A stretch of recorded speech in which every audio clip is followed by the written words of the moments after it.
मजलिस इत्तेहादुल मुस्लिमीन के उम्मीदवार हुबली ईस्ट से मोहतरम जनाब दुर्गप्पा बिजवाड़ साहब, मजलिस इत्तेहादुल मुस्लिमीन के सदर व रुकने बल्दिया मोहतरम जनाब नज़ीर होनियाल साहब, कर्नाटका के मजलिस इत्तेहादुल मुस्लिमीन के जनरल सेक्रेटरी मोहतरम जनाब लतीफ़ खां पठान साहब, मोहतरमा नाहिदा खानम मुन्ना किट्टू साहिबा, मोहतरमा जोहरा साहिबा, मोहतरमा सलमा सैयदा साहिबा, मोहतरमा सलमा मुल्ला साहिबा, हुसैन बिन इरफान साहब, राकेश बसवराज साहब, शफकत साहब, दादा पीर दरगाह साहब, तनवीर बहाटी साहब, ख्वाजा साहब मुल्ला साहब, हैदराबाद से आए हुए मजलिस इत्तेहादुल मुस्लिमीन के तमाम अराकीन बल्दिया, जिम्मेदारान, मुहिबान मजलिस, मेरी इज़्ज़तदार माँ और बहनों, बुजुर्गों और मेरे गयूर नौजवान साथियों, अल्हम्दुलिल्लाह अल्लाह ने मुझे मौका दिया कि नूरानी प्लाट में आकर यहां पर मौजूद आप तमाम लोगों को और आप तमाम लोगों के मौजूदगी में आपके सामने मैं अपनी बात को रख सकूं। मैं आपका शुक्रगुजार हूं कि आपने अपना कीमती वक्त निकालकर आज के मजलिस के जलसे में शिरकत की। और मैं आपको शुरुआत में बताना जरूरी समझता हूं कि कल सुबह 10:30 बजे एक पदयात्रा होगी जिसमें मैं भी आऊंगा। ये हजरत सैयद फतेह शाह वली दरगाह से ओल्ड हुबली तक ये पदयात्रा की जाएगी और इंशाअल्लाह ताला वहां पर भी आपसे और अवाम से मुलाकात होगी।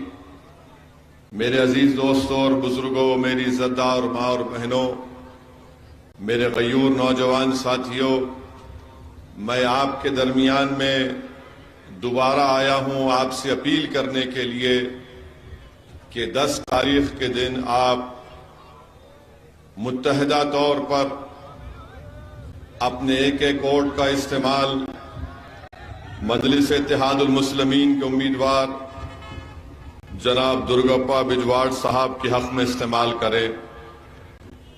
इनका इंतखाबी निशान पतंग है। मेरी आपसे गुजारिश है, अपील है कि आपने ही यहां से मजलिस इत्तेहादुल मुस्लिमीन के कॉरपोरेटर्स को एक तारीखी कामयाबी दिलाई थी। आप ही ने मजलिस के हक में अपने वोट का इस्तेमाल किया था और हुबली में मजलिस का परचम आपने उठाया, आपने मजलिस के परचम को लहराया, आपने मजलिस के सियासी सफर का आगाज अल्लाह ने आपकी दुआओं और आपके वोटों से किया। मैं आपसे दोबारा अपील कर रहा हूं कि हमारा सियासी सफर जारी है, हमारा सियासी सफर आगे बढ़ेगा, हमारी पॉलिटिकल जर्नी आगे बढ़ेगी।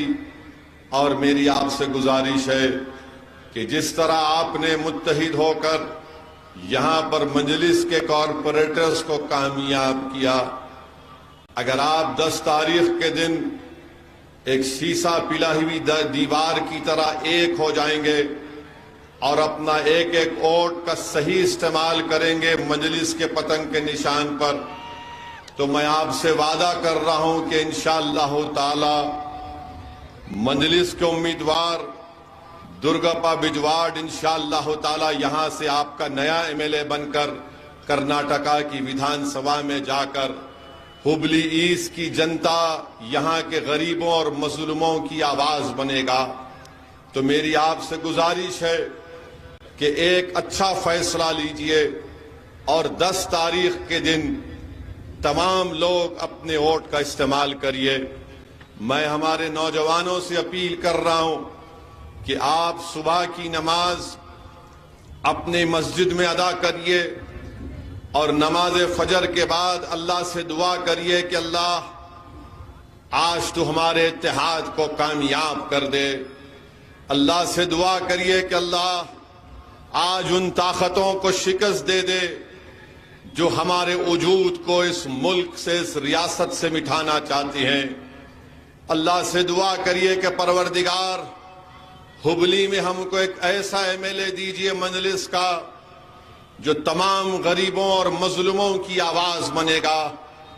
अल्लाह से दुआ करिए कि परवरदिगार आज तो हमको हमारे वोट के इस्तेमाल के जरिए से बातिल ताकतों को शिकस्त दे दे, और दुआ करिए कि परवरदिगार आज तो हमारे वोट के जरिए ना सिर्फ हुबली बल्कि पूरे कर्नाटका से शैतानी ताकतों को निस्तो नाबूद कर दे।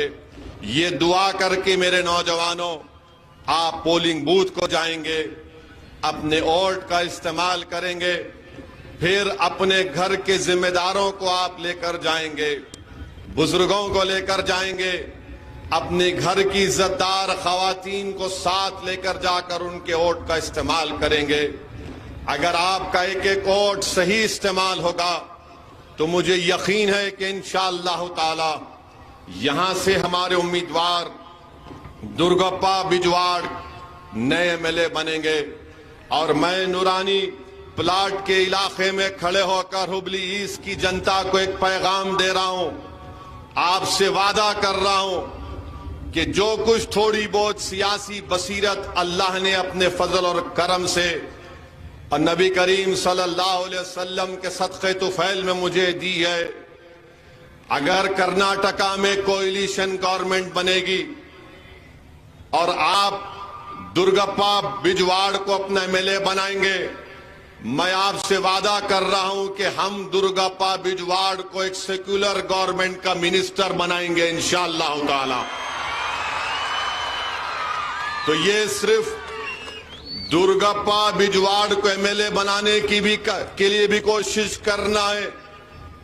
एक कोएलिशन गवर्नमेंट बनेगी तो सेक्युलर गवर्नमेंट में दुर्गप्पा बिजवाड़ सेक्युलर गवर्नमेंट का हिस्सा बनेगा और इंशाअल्लाह ताला वो मिनिस्टर बन के नूरानी कॉलोनी में आकर आपके हाथों से मिठाई खाएगा। ये मैं आपसे वादा कर रहा हूं, मगर आपको 50% बल्कि 90% काम आपको करना है।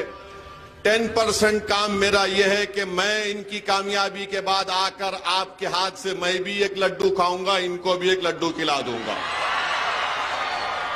तो इस बात को जहन नशीन करिए कि हमको यहां से दुर्गप्पा बिजवाड़ को सिर्फ एमएलए बनाने के लिए मेहनत नहीं करना है, बल्कि मिनिस्टर बनाएंगे इंशाअल्लाह ताला।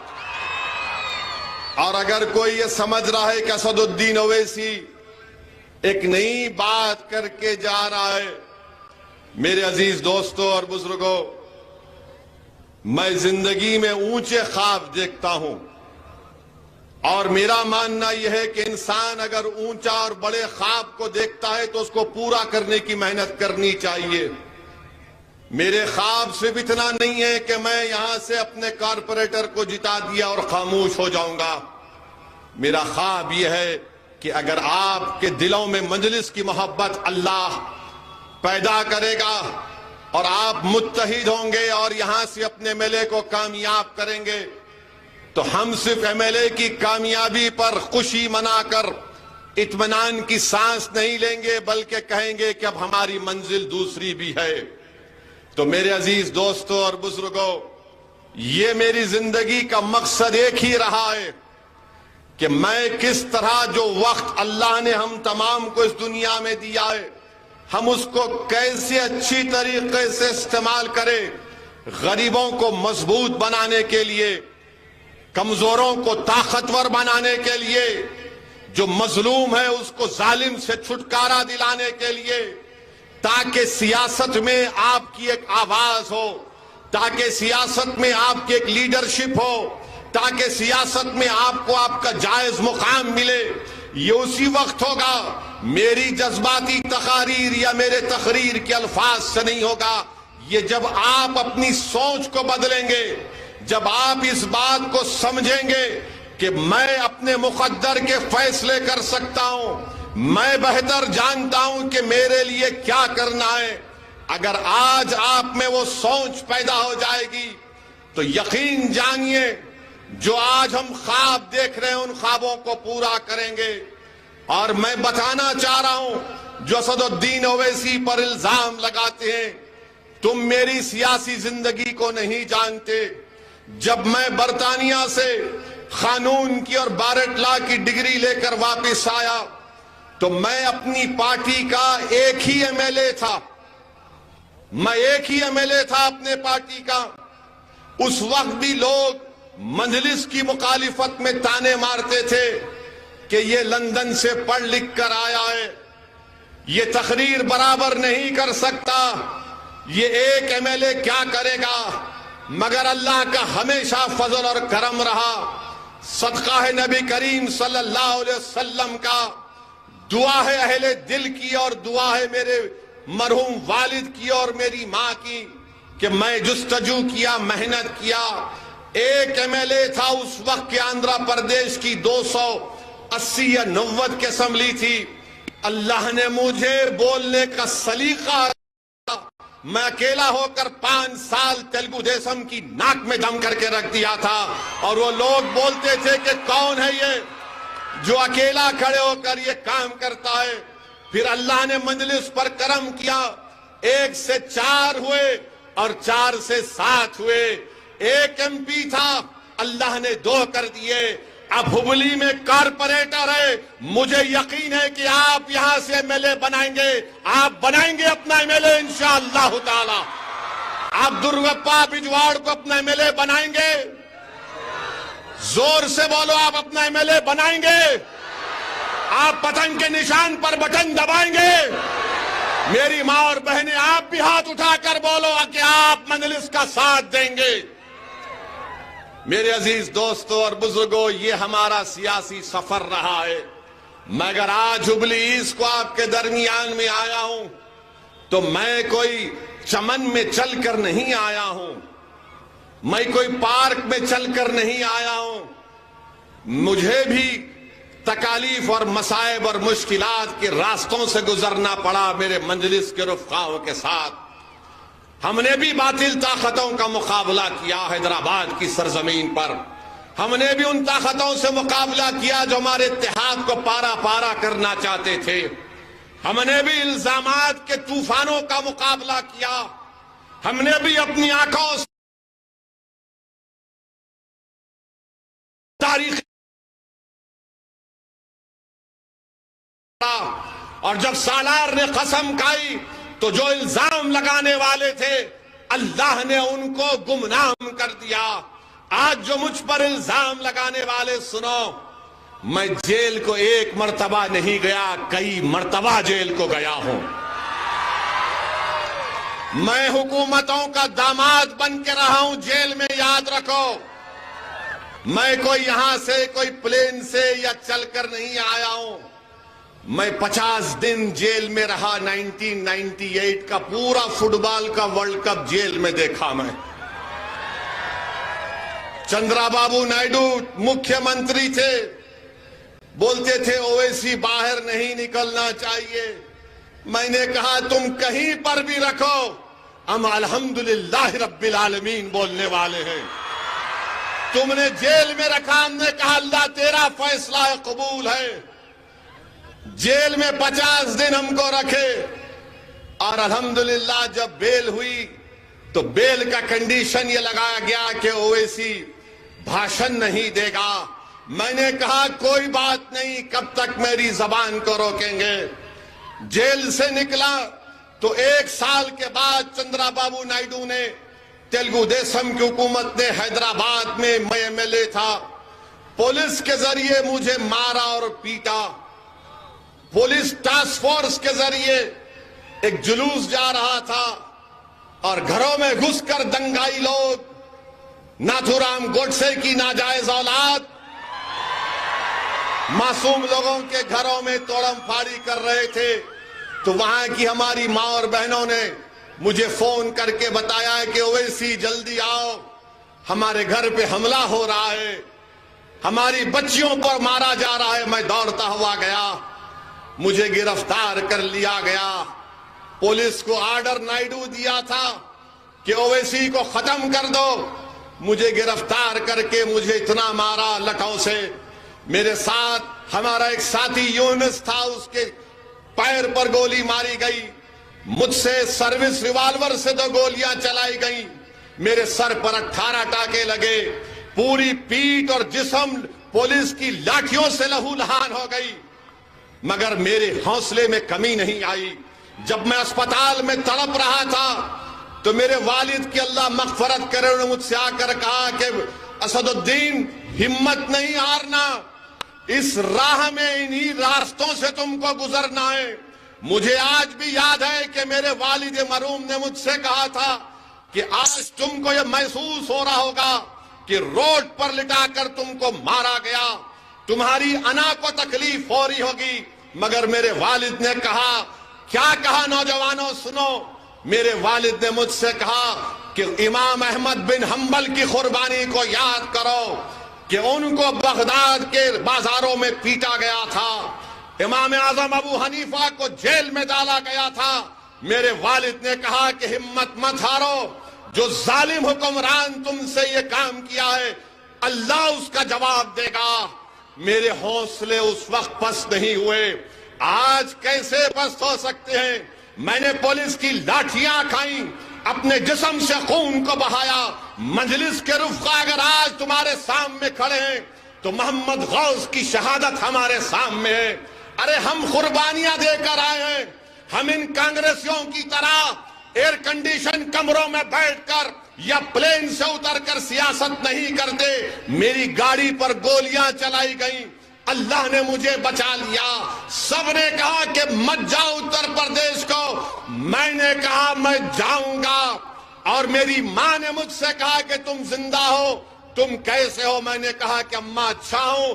तो अम्मा ने कहा जाओ बेटा काम करो, अल्लाह तुम्हारे साथ है, मेरी दुआएं तुम्हारे साथ है। मेरी बीवी मेरे साथ थी, दिल्ली में मेरी बीवी मेरे साथ थी। मैंने अपने बीवी से कहा कि अब आप हैदराबाद वापस जाओ। हमारी बीवी ने कहा कि जाओ, अल्लाह आपके साथ है। अरे ये हम इस मैदान में आए हैं तो ये तरबियत लेकर आए हैं। मैं यहां पर कोई फूल बरसाने के लिए नहीं आया हूं, मैं यहां पर आया हूं, मेरी बात को सुनो। शायद ये मेरी जिंदगी की आखिरी तकरीर हो जाए, मगर मैं तुमको बता रहा हूं, जब तक हम जिंदा रहेंगे जालिम से मुकाबला करेंगे, जब तक हम जिंदा रहेंगे मजलूमों का साथ देंगे, जब तक अल्लाह हमको जिंदा रखेगा हम कमजोरों का साथ नहीं छोड़ेंगे, चाहे कमजोर किसी मजहब का हो। कमजोर कमजोर होता है। और ये इल्जाम लगाने वाले कांग्रेस पार्टी के लोग ये जोकर हैं और कांग्रेस के नौकर हैं। ये लोग ये कुछ नहीं कर सकते सिवाय इल्जाम लगाने के। मेरे अजीज दोस्तों और बुजुर्गों, मेरी आपसे एक ही अपील है कि आज आपको एक फैसला कर लीजिए कि 10 तारीख को कुछ भी नहीं, सिर्फ पतंग के निशान पर बटन दबाया जाएगा। अरे याद रखो, ये आपकी आवाज है। कर्नाटका की असेंबली का इलेक्शन है और बात किसकी हो रही है? देश के प्रधानमंत्री बात कर रहे हैं, मोदी जी अपने भाषण में बोलते हैं, भाइयों बहनों जब पोलिंग बूथ को जाएंगे वो बजरंग बली बोल के बटन दबाना। तो कांग्रेस के डीके बोले हम मंदिर बनाएंगे और कांग्रेस पार्टी भूल गई इलेक्शन से पहले कांग्रेस के ये चमचे, ये जो कांग्रेस के गुलाम हैं, जो अपना जमीर बेच चुके हैं, ये कांग्रेस के चमचे, ये गुलाम बोल रहे थे, कूद कूद कर बोल रहे थे बजरंग दल पे बैन हो जाएगा। मैं आपको याद होगा, मैंने यही हुबली में आज से 5 दिन पहले कहा था ये कांग्रेस धोखा देगी, और क्या हुआ? यही हुबली के षटकर साहब जो बीजेपी में थे, बीजेपी के चीफ मिनिस्टर थे, आरएसएस की चड्डी पहन के लट फिर आए, फिर पैंट भी पहने, फिर बीजेपी के सीएम बने। जब बीजेपी को छोड़ के कांग्रेस में आए तो उन्होंने भी कल कह दिया बजरंग दल पे बैन नहीं लग सकता। अब बताओ कौन आपके जज्बात से खेल रहा था? क्या असदुद्दीन ओवैसी ने सच नहीं कहा था कि कांग्रेस झूठी है, झूठ बोलेगी वोट लेने के लिए? आज षटकर साहब कह रहे हैं बैन नहीं कर सकते। अच्छा चलो तुम बैन नहीं कर सकते ना, तुम तो झूठे साबित हुए हो। वीरप्पा मौली बोल दिए कि हमारे अख्तियार में नहीं है। जब तुम बैन नहीं कर सकते तो एक बात बोल दो कि अगर तुम पावर में आओगे तो तुम हुबली में जो मस्जिद को शहीद किया गया था उसको दोबारा बनाएंगे। बोलोगे कांग्रेसियों? खुल के बोलना, खुल के बोलना, कान में खुसखुस नहीं करना बुज़दिलों की जैसा। अब मैं आज बोल रहा हूं, कल से फोन शुरू हो जाएगा, इनके चमचे आके खुसखुस करेंगे कान में। ए ओवैसी बोलता हम करते ना, चुनाव हो जाए रे खुल के बोलो। जैसा मैं कह रहा हूं तुम्हारे अख्तियार में है, उस दोबारा मस्जिद को बनाओ, उस रोड वाइडनिंग के प्लान को कैंसिल करो। तुम कानूनी तौर पर तुम कर सकते। तुम एक 300 साल की पुरानी अहले बैत की दरगाह को तुमने सादात की दरगाह को शहीद कर दिया, मगर डीके उस पर कुछ नहीं बोलेंगे। मंदिर बनाएंगे, मस्जिद नहीं बनाएंगे, दरगाह को नहीं बनाएंगे। तो क्या है आपकी अहमियत और कीमत? बताओ मुझे, क्या कीमत है आपकी? बताओ। आज कर्नाटका का चुनाव हो रहा है, हुबली का चुनाव हो रहा है, कांग्रेस बड़े बड़े लीडरों को ला रही है, जुम्मे की नमाज पढ़ा रही है। नमाज भी पढ़ लिए, अगर मैं नहीं आता तो नमाज भी नहीं पढ़ते मस्जिद को आके। चलो मेरी वजह से तुम आ गए। आए तो क्या बोले? आए तो क्या बोले? कुछ नहीं बोले, खाली वोट दे दो।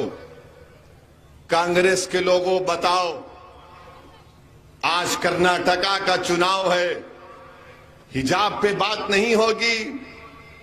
हम हिजाब पे बात किए, गोश्त की दुकानें बंद कर दी बीजेपी, खुरेश बरादरी के लोग बर्बाद हो गए,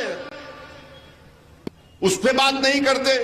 जब मैं हुबली में अपनी तकरीर में बात को किया तो मुझे कई लोग फोन किए, बोले क्या बोल रहे हो ओवैसी साहब?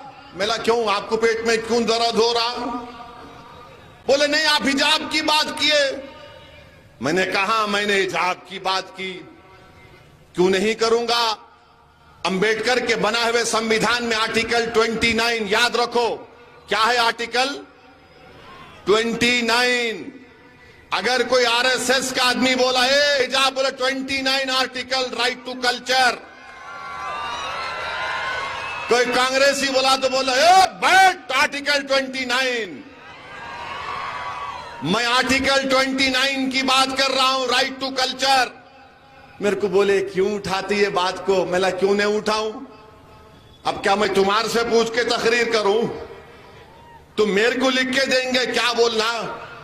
मैंने कहा तुम आके मेरी भाषण को सुनो, शायद तुम्हारी जबान भी सच्चाई को बोलना शुरू कर देगी इंशाअल्लाह। आप बताइए, हिजाब के ऊपर कोई बात नहीं कर रहे। नहीं, हिजाब पे बात करे तो बीजेपी को फायदा हो जाता, ये कांग्रेस के लोग बोल रहे हैं। अरे बीजेपी को फायदा, कर्नाटका में 2019 के लोकसभा के चुनाव में पूरे सीट, एक सीट को छोड़ के बीजेपी जीत गई। तो क्या जब हिजाब का मुद्दा था? नहीं था, कैसा जीती? इस पर कोई नहीं जवाब देते। हिजाब मुद्दा है, मजलिस का एमएलए जीतेगा तो दुर्गप्पा बिजवाड़ कर्नाटका की विधानसभा में जाएगा, और जब एमएलए का वोट लेगा तो उसके साथ हमारी हिजाब पहनने वाली बेटियां रहेंगी। असेंबली को दुर्गप्पा ले जाकर असेंबली में बोलेगा कि हिजाब के ऊपर जो गलत कानून बनाया गया उसको वापस लो। और जिस तरह असदुद्दीन ओवैसी को लोकसभा में मैं ओत ले रहा था, तो ओत लेते वक्त मैं जब जा रहा था ओत लेने के लिए, तो बीजेपी वाले शुरू हो गए, ये नारा वो नारा, ये नारा मारना शुरू कर दिए। तो मैंने भी क्या किया, ओत ले लिया अल्लाह के नाम पे। उसके बाद मैंने कहा तकबीर, अल्लाहु अकबर। उसके बाद मैंने कहा जय भीम। वो पूरे परेशान हो गए, ये क्या तुम नया काम कर दिए? मैंने कहा तुम हमको नारा मारे तो तुम्हारा जवाब हम नहीं रखते, हम किसी का कर्जा नहीं रखते। हमने जवाब दे दिया और कर्जे को उतार दिया। मेरे अजीज दोस्तों और बुजुर्गों, मेरी आपसे गुजारिश है कि आप मजलिस को कामयाब करिए। ये कांग्रेस में दम कम नहीं रहा मुकाबला करने के लिए। और यहां के एमएलए साहब जो 10 साल से कांग्रेस का हमारा वोट लेकर जीत रहे हैं, मैं उनसे पूछ रहा हूं, एमएलए साहब, ये ईदगाह का मसला आया तो तुम गायब क्यों हो गए? ईदगाह का मसला आया तो तुम ईदगाह कमेटी के मेंबर हो, तुम गायब हो गए। क्यों गायब हुए? नहीं, बीजेपी को वोट मिल जाता। यानी मेरी ईदगाह का मसला आएगा, हुबली की ईदगाह का मसला आएगा तो तुम गूंगे हो जाते हो। और फिर 10 साल से टीपू जयंती बनाई गई, कांग्रेस का एमएलए दिखा आपको? दिखा आपको? दिखना चाहिए आपको, आपके एमएलए टीपू जयंती में दिखना चाहिए। एमएलए टीपू जयंती में दिखना चाहिए ना। दुर्गप्पा आएगा, एमएलए बने तो आएगा। दुर्गप्पा आप आएंगे टीपू जयंती में? आना दुर्गप्पा। उन्हें कांग्रेस का डर के नहीं आया, तुम टीपू की तरह जाना, बेखौफ होकर जाना इंशाअल्लाह। ये आपके एमएलए साहब। फिर अच्छा एमएलए साहब, आपके भाई का भी किस्सा है। मंजूस हाउस का एमएलए साहब, ये क्या किस्सा है? ये क्या किस्सा है इस बच्ची की सुसाइड का? इस पर कुछ बोलो एमएलए साहब। हमारा वोट तो ले रहे हैं, ना ईदगाह के मसले में बोलते, ना टीपू जयंती के मसले में बोलते, ना मस्जिद और दरगाह को शहीद कर दिया गया कांग्रेस के एमएलए, बिल्कुल मुंह बंद। और उसके बाद ओल्ड हुबली में गड़बड़ हुई, कुछ नहीं। अच्छा एमएलए साहब, आपके भाई का भी क्या चक्कर है ये भी मालूम है, ये भी किस्सा मालूम है। अब ये नहीं बोलते।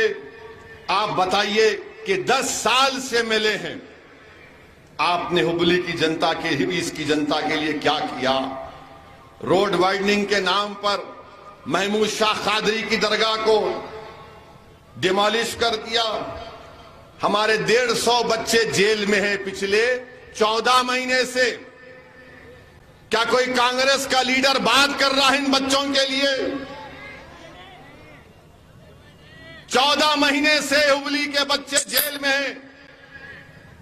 मैं देखा हूं उस खानदान की एक हमारी बहन मुझसे अपनी बेटी के साथ आकर मिली। 8 साल की बच्चा, 6 या 7 साल की बच्ची थी। हमारी बहन ने रोते हुए कहा कि ओवैसी साहब, 14 महीने हो गए मेरी बेटी को उसके अब्बा को देखे हुए, अब बताओ कैसी जिंदगी गुजार रही होंगी मैं। क्यों नहीं कांग्रेस बात करती इसके ऊपर? यूएपीए का कानून कांग्रेस ने लगवाया, अनलॉफुल एक्टिविटीज प्रिवेंशन का कानून अमित शाह 2019 में लाए थे।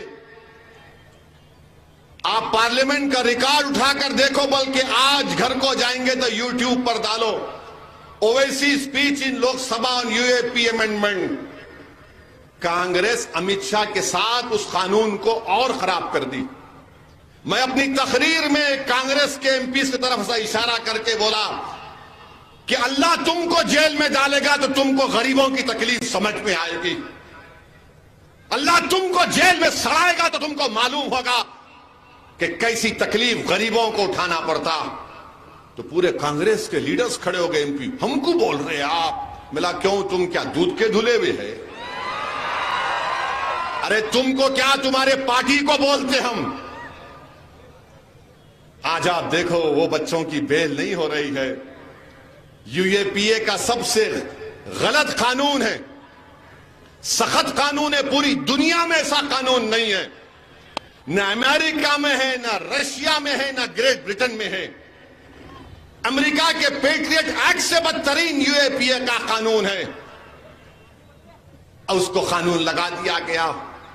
मेरे भाई, हम बात कर रहे हैं उन लोगों के लिए। मैंने हमारी उस बहन से वादा किया, और हमारे बुजुर्ग यहां पर पीछे बैठे हैं, मैंने उनके सामने सुप्रीम कोर्ट के एक वकील से भी बात की। इंशाअल्लाह ताला हम उन बच्चों की रिहाई के लिए लड़ेंगे। जो कुछ अल्लाह ने हमको दिया हम उसको इस्तेमाल करेंगे। उनको घर लाएंगे ताकि वो हुबली को आकर अपने घर में अपनी औलाद से, अपनी बीवी बच्चों से मिल सके और एक नॉर्मल जिंदगी को गुजार सके। ये कांग्रेस के एमएलए उस वक्त भी एक लफ्ज नहीं बोला। बताओ आप क्यों वोट देंगे उसको? आपका तो अखलाकी फरीजा यह है कि आप कांग्रेस को वोट ना दें। जो बच्चे जेल में सड़ रहे हैं उनकी बात करने से डरता है, वो तुम्हारे वोट का हकदार नहीं है। मेरी बात को जानो आप। 158 हुबली के बच्चे जेल में उस मनूस यूएपीए के कानून में। डीके शिव कुमार क्यों नहीं बात करते इन बच्चों के बारे में? डीके शिव कुमार बात करो ना इन बच्चों के बारे में। सोनिया गांधी आज हुबली में है, राहुल गांधी हुबली में है। अरे बात करो, मस्जिद को शहीद कर दिया, दरगाह को तोड़ दिए। हुबली में 150 बच्चे हैं, मगर शेतकर के लिए तायीद करने सोनिया गांधी आती है, जो आरएसएस से निकला और आज भी आरएसएस में है। और गुनाहगार मैं हूं, क्योंकि मैं तुम्हारी बात करता हूं, मैं तुम्हारे हक के लिए लड़ता हूं। अरे जब तक जिंदा रहूंगा लड़ूंगा। गोलियां मेरी आवाज को खत्म नहीं कर सकेगी। तुम उस पैगाम को लेकर आगे बढ़ोगे। यह आपका सेकुलरिज्म है। तुम ऐसे मुकाबला करोगे मोदी से, तुम ऐसे मुकाबला करोगे। मैडम सोनिया गांधी, मुझे उम्मीद नहीं थी आपसे कि आप एक आरएसएस के आदमी के लिए कैंपेन करने आएंगी। जगदीश शेट्टर तो आरएसएस से आया है। अफसोस का मुकाम है कि आइडियोलॉजी की लड़ाई में कांग्रेस नाकाम है, और इल्जाम मुझ पर लगाते हैं इनके जोकर, इनके नौकर, इनके गुलाम, इनके दुम छल्ले। अरे तुम पूछना चाहिए था। मगर कांग्रेस का मामला यह है कि जो बीजेपी से निकल गया, इनके पास एक सर्टिफिकेट देने की दुकान है, यूं लगा देते, तू सेक्युलर, बाकी के कम्युनल। अरे कांग्रेसियों, तो मुझे तुम्हारी सर्टिफिकेट की जरूरत नहीं है। मेरा सर्टिफिकेट तो मेरे मरने के बाद हशर के मैदान में अल्लाह देगा, नबी करीम सल्लल्लाहु अलैहि वसल्लम के सदके में मेरे सीधे हाथ में इंशाअल्लाह। आज अजीज दोस्तों, ये कांग्रेस पार्टी का मामला है, कोई इनके पास नहीं है। सिद्धरामैया बोलते अहिंदा अहिंदा की सियासत। ये कौन सी अहिंदा की सियासत है कि तुम मुख्यमंत्री बन जाते हो अहिंदा के नाम पर, हम जेल को चले जाते हैं। अहिंदा के नाम पर तुम मुख्यमंत्री बन जाते हो, हमारा हिजाब छीन लिया जाता। अहिंदा के नाम पर तुम मुख्यमंत्री बन जाते और हमारी दरगाह को मिसमार कर दिया जाता, मस्जिद को शहीद कर दिया जाता। ये कौन सा हिंदा है? बताओ, दलित अल्पसंख्यक समाज के मुसलमान क्रिश्चियन कहां पर जाएंगे? बल्कि मैं आज सलाम करता हूं हमारे लिंगायत भाइयों को, जो पॉलिटिकली इतना पावरफुल है कर्नाटका में कि हर एक को डरा के रखते हो, चाहे बीजेपी और कांग्रेस हो। आप भी डरा सकते हैं इनको। सिखो लिंगायत भाइयों से, बहनों से, मेरे दलित भाइयों और बहनों, सिखो लिंगायत भाइयों और बहनों से। फर्क क्या है कि वो यूनाइटेड है और तुम डिसयूनाइटेड हो। वो मुत्तहिद है और तुम मुंतशिर हो। तुम जंग लड़ने से पहले सोचते मैं जंग हार गया तो। अरे मेरे भाई, पहले जंग के मैदान में आओ और जंग करो।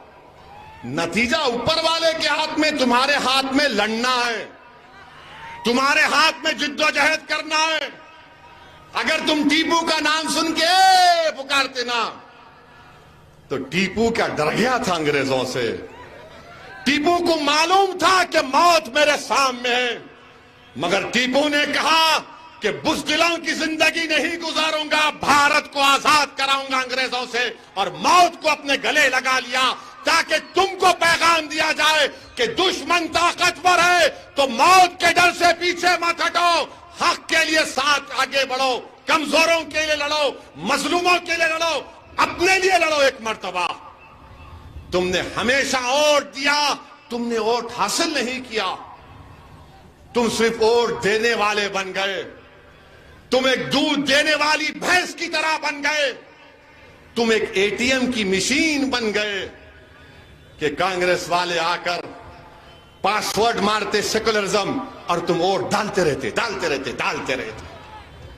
वहां पर मोदी आके बोलते नेशनलिज्म, वो लोग उनके नेशनलिज्म में दौड़ते।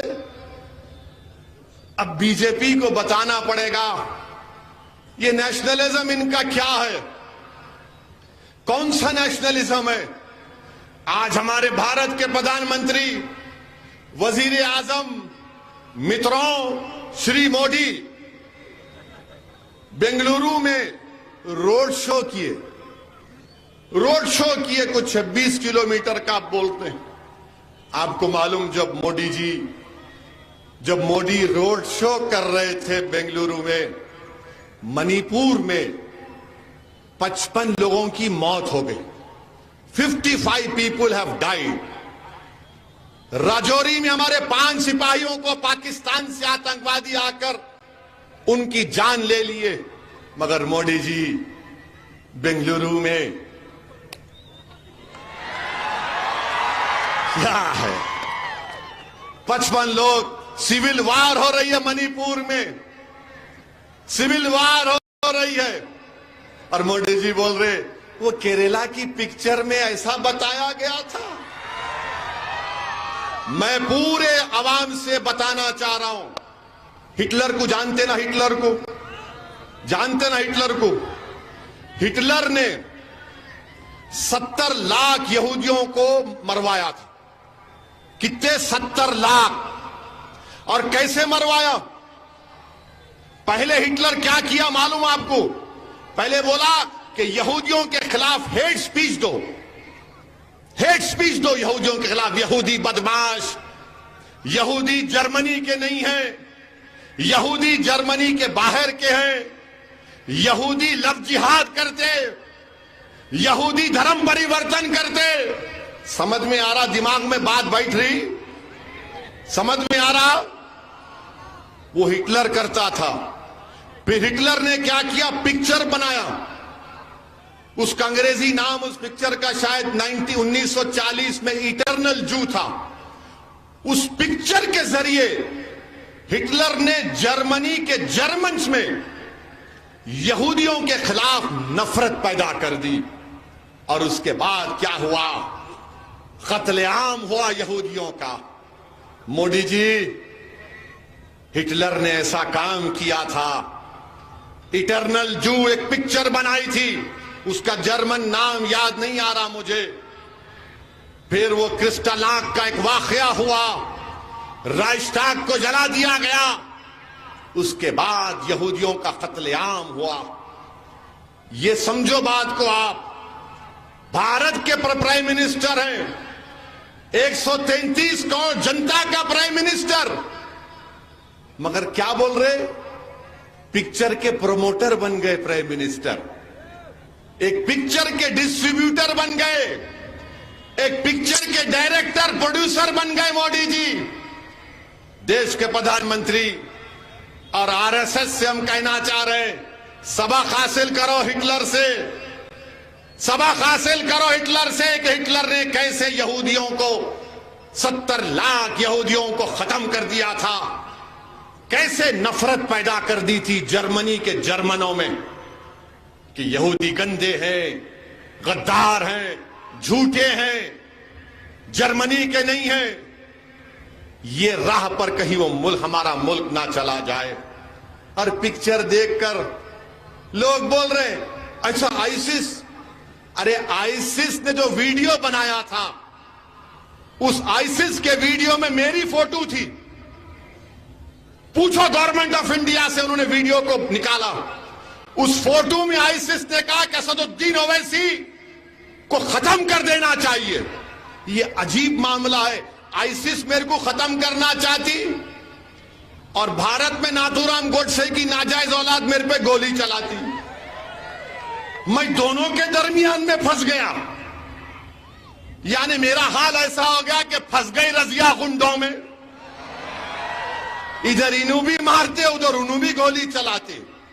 खैर, जो दुनिया में आता है, मेरे को हमारी अम्मा सिखाई। हमारी अम्मा बोली कि देखो, जब तुम दुनिया में आए तो एक बड़े अल्लाह के वली ने तुम्हारे कान में अज़ान दे दी। अब तुम्हारी अज़ान हो गई, अब सिर्फ तुम्हारा जनाजा निकलना बाकी है। तो मैं तैयार हूं, मैं डरने वालों से नहीं हूं, मैं सिर्फ अल्लाह से डरता हूं और अल्लाह से डरता रहूंगा। मगर आपको सच्चाई बयान कर रहा हूं कि एक पिक्चर का प्रमोशन भारत के प्राइम मिनिस्टर कर रहे हैं, और हो सकता है कि प्राइम मिनिस्टर अपने घर में बैठकर देखेंगे ऐसा। Very good. बुर्खा पहनकर, बुर्खा पहने, क्या प्राइम मिनिस्टर साहब, इस देश की आजादी में क्या हमने हिस्सा नहीं लिया था? इस देश की आजादी में बी अम्मा कौन थी? वो बी अम्मा जिसने महिलाओं को अंग्रेजों के खिलाफ खड़ा किया था। प्राइम मिनिस्टर हजरत महल कौन थी जिसने अंग्रेजों से मुकाबला किया और नेपाल में जाकर उसको बसना पड़ा? बहादुर शाह जफर कौन थे जिनके बेटों की सरों, कटे हुए सरों को उनके सामने लाकर दे दिया गया? आज आप हमसे कह रहे हैं कि पिक्चर ऐसा है।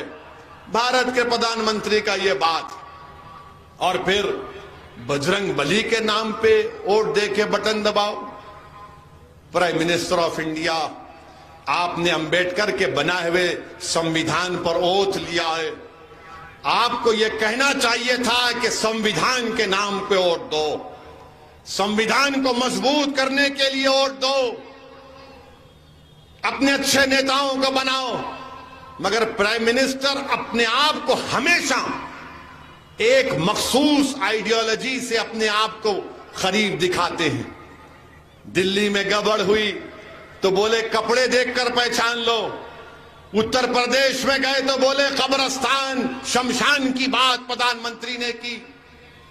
ये प्रधानमंत्री का मामला है। यानी अगर आप कांग्रेस को अहिंदा की पॉलिटिक्स पे वोट दिए तो सिद्धरामैया बन सकते। अब नहीं मालूम डीके खामोश बैठते नहीं बैठते, मगर अहिंदा के नाम पर उनको फायदा और हमको कुछ नहीं मिलता। यहां पर नेशनलिज्म के नाम पर जो सच्चाई पर मुबन्नी नहीं है, आरएसएस को फायदा होता है। तो इसीलिए मैं आपसे अपील कर रहा हूं कि आप अपनी पार्टी के एक उम्मीदवार को एमएलए बनाइए। जब वो जाएगा कर्नाटका के असेंबली में तो आपके लिए लड़ेगा, हुबली ईस्ट के लिए लड़ेगा, गरीबों के लिए लड़ेगा। और अगर मंजलिस के उम्मीदवार को आप कामयाब करेंगे, दुर्गप्पा बिजवाड़ को, तो पूरे इंडिया में, पूरे भारत में लोग जलजलाएंगे कि ये क्या कर दिए आप लोग। ये क्या कर दिया आप लोग? याद रखो, अंबेडकर को भी, बाबा साहेब अंबेडकर अगर कॉन्स्टिट्यूएंट असेंबली में गए तो उसमें भी गरीबों और मजलूमों की ओर से बाबा साहब जीत कर गए थे। अगर आज दुर्गप्पा बिजवाड़ जाएगा तो तुम गरीब और मजलूमों की दुआ और वोट की वजह से जाएगा। एक तारीख आप बनाओगे, नहीं बनाओगे? आप हिस्ट्री क्रिएट करेंगे, आप तारीख बनाएंगे भारत में, आप साथ देंगे दुर्गप्पा का, बिजवाड़ का। अरे जोर से बोलो, क्या मोदी से डर हो रहा? क्या आरएसएस से डर हो रहा?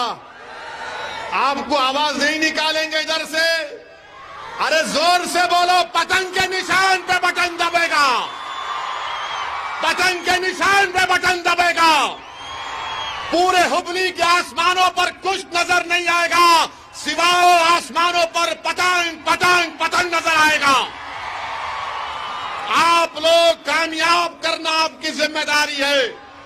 मैं आपसे वादा कर रहा हूं, वो भी करेंगे ऐसा, ये मगर आपको करना है। कहीं 10 तारीख के दिन सो रहे, कहीं 10 तारीख के दिन अबे 11 बजे जाएंगे, नहीं भाई, सुबह में उठना, सुबह सुबह उठना, सीधा पोलिंग बूथ को जाना, नमाज पढ़ लेके लाइन में खड़े रहना, और पोलिंग बूथ को जाके फोटो लेके मेरे को टैग करो, असद भाई पतंग। करेंगे आप? करेंगे? एक वोट डाल दो, अंदर न खोलो वोट, अंदर फोटो नहीं लेना, वोट डाल के आके निशान दिखा के बस फोटो, पूरा फोटो, ऐसा फोटो लो कि कांग्रेस वाले समझ में नहीं आना उन लोगों को। और बीजेपी ये समझ रही है, बीजेपी बहुत ज्यादा सोच रही है। आज आप देख लो, कर्नाटका में बीजेपी गवर्नमेंट नहीं बनाएगी इंशाअल्लाह। मोदी जी आप कितना भी फिर लो, आप क्या क्या करते कर लो, कुछ नहीं होने वाला है, क्योंकि करप्शन चिपक चुका आपको। 40% क्या क्या करप्शन है, यानी ये इतना खाए ये लोग कि कुछ बचा ही नहीं। अने कोई खाया तो बोलता नहीं भाई, थोड़ी बिरयानी रख देंगे, दूसरे लोगों को खाने दो। इन्हों तो क्या किए, पूरा भगोना उठा के भाग गए,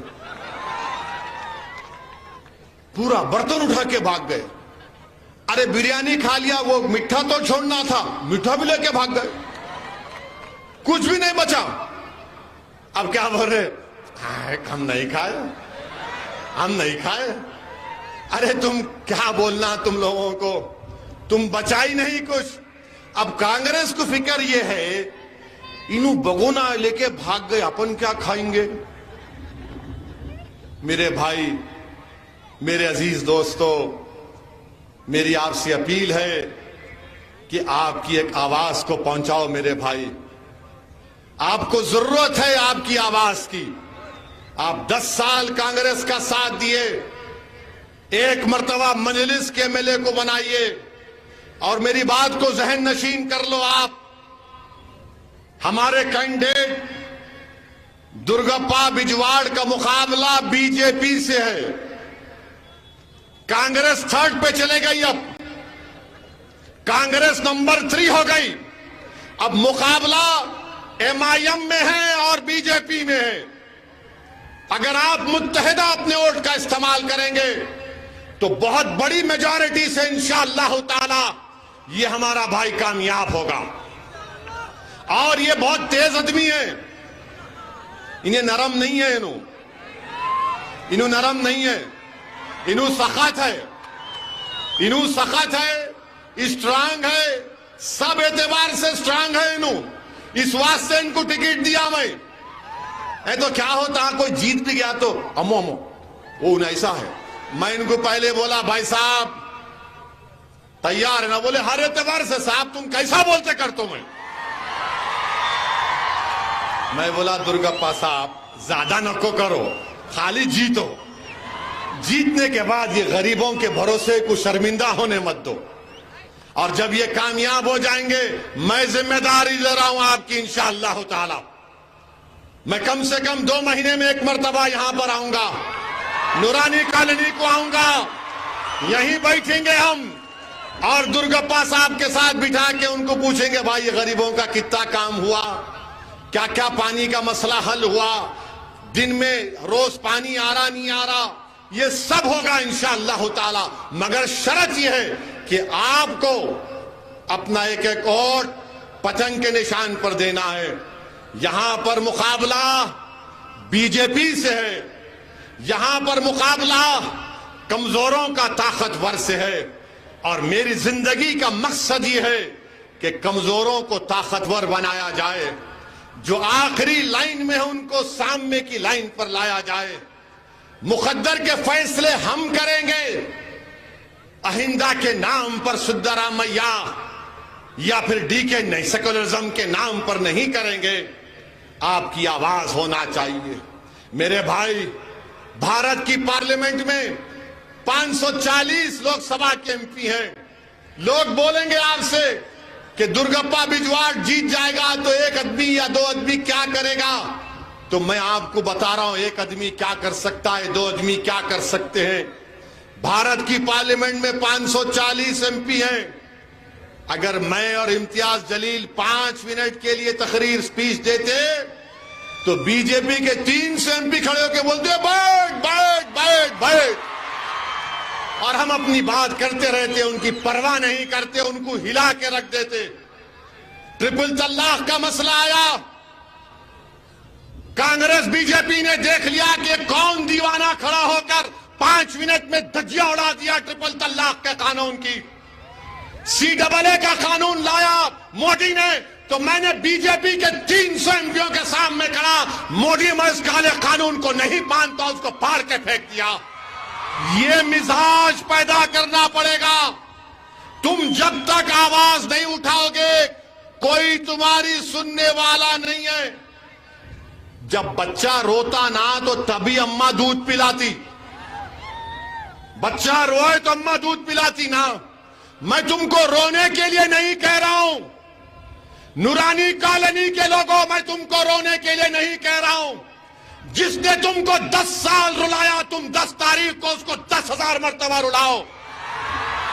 मैं तुमको रोने को नहीं कह रहा, मैं तुमसे कह रहा हूं कि मुस्कुराओ, मुतमईन होकर वोट डालो मजलिस को, ताकि कर्नाटका की विधानसभा में एक आवाज पहुंचे कि कमजोरों ने मिलकर ताकतवरों को हराया, मजलूमों ने मिलकर जालिम की ताकत को मिसमार कर दिया।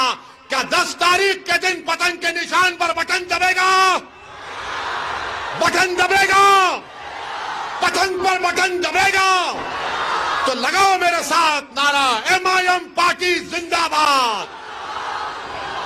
अस्सलाम वालेकुम व रहमतुल्लाहि।